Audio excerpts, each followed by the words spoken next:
اف اوشي اوفي خموليا كنجيت منطقه من نهلنا كنجا كلها عالم تنتهرا بخد كذا تعين اونجا ام بقول يذكري خدنا اوشل عالم يذكري كنجيت خمولي نهلنا ام تين كانت اوفيدو شبكه بشي كاينه فرنيه قالين ام هزيت كاين بشتي هزي ام بين بردوت كاين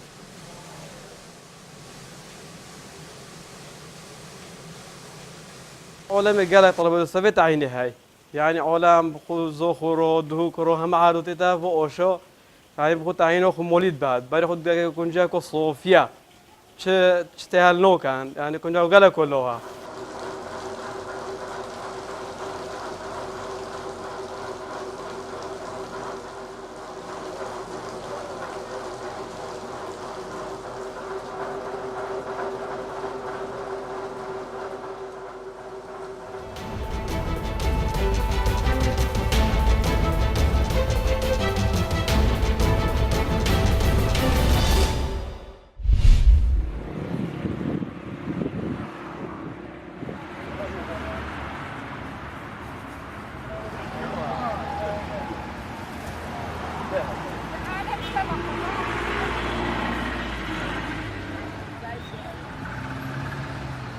لحفتك دسي بيقرده تا مانك چل شوتر طول اكيشه تا سرما بيقي ترشي تواوي بازار من بازار الشتري ترشه بيرين مجلرا تقريبا اونا فول ناخي سر جنسه كان معنا بخاطر مشتري منزور ومانك چل شويش هم كاسبي معنا هس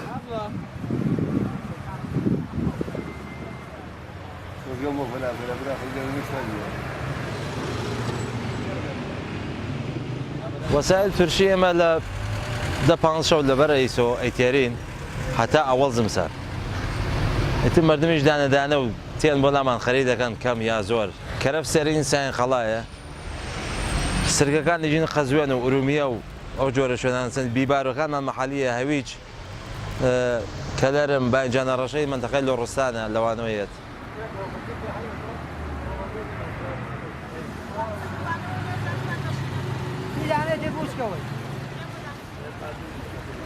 حالا گنبهی نو دوستا میشه باشه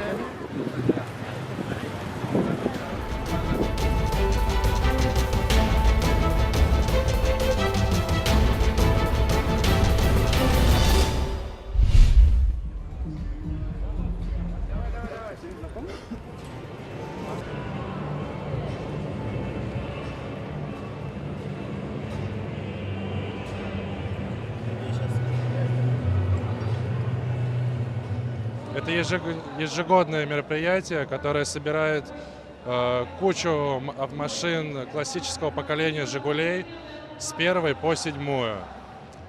Достаточно у нас это популярные машины, потому что это российский бренд, люди его любят, люди его уважают, и машины у нас выпускаются эти с 70-го года в стране.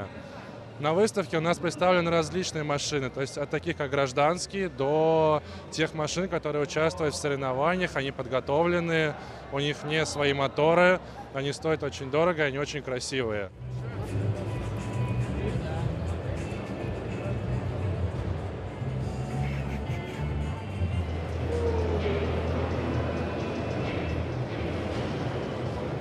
Я тоже участвую, у меня тут одна из моих жиг. Вот она там, шестерочка бежевая. Вот. Мероприятие, конечно, очень классное, очень достойное. В этом году гораздо масштабнее и приятнее, чем в прошлом. Машин много, тех же, что и в прошлом году, но видно, что люди над ними работают, что люди вкладывают в них себя, свои идеи, финансы. Это здорово, конечно.